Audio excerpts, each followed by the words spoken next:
First, listen to him.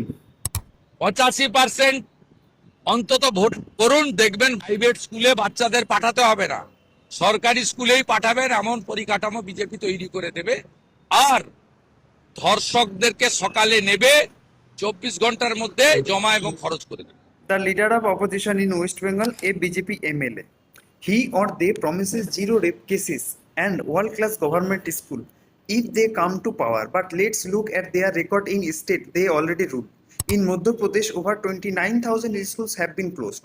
In Uttar Pradesh, more than 25,000 schools are closed. In Assam, 7,919 schools are closed. We all remember Unnao, Hathras, and Lakhimpur Kheri rape case where victims still wait for justice. Even a BJP MLA Kuldeep as accused in the Unnao rape case. Also, Karnataka former MP Prajwal Ravana, he is now jail. See MP. That's the truth they cannot hide. So when they talk about saving daughter and improving education, ask them where is the proof? Bengal does not need fake promises. It needs leaders who protect people, not slogans for votes.